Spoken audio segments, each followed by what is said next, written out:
Matagal nang nahihirapan si Enjan Accurec sa kanser sa lalamunan at kasalukuyang nagpapagamot.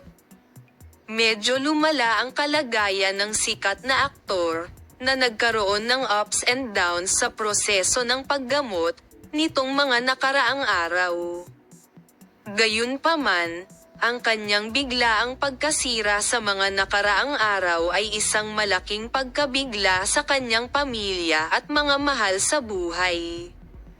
Ayon sa impormasyong natanggap mula sa mga source ng ospital, biglang bumagsak si Enjan Accurec sa silid kung saan siya ginagamot at iniulat na nahihirapan siyang huminga.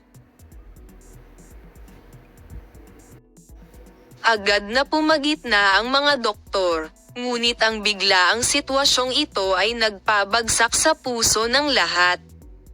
Nagkaroon ng nervous breakdown si Tuba Buyek Usten nang makitang lumalala ang kanyang asawang si Enjan Accurec. Hindi na kayanan ni Tugba Buyek Usten ang sitwasyon at nagkaroon ng nervous breakdown. Sinabi ng mga opisyal ng ospital na si Tugba ay sumisigaw, umiiyak at nakakaranas ng matinding pagkabalisa. Sinubukan ng staff ng ospital at ng mga kamag-anak ni Enjan na pakalmayan si Tugba nang magkaroon siya ng nervous breakdown. Sinabi niya na ang asawa ni Tugba Buyek Usten na si Insi ay palaging kasama niya sa proseso ng paggamot. Salamat sa lahat sa panunood ng aking video Polem. Makita ka sa mga bagong video.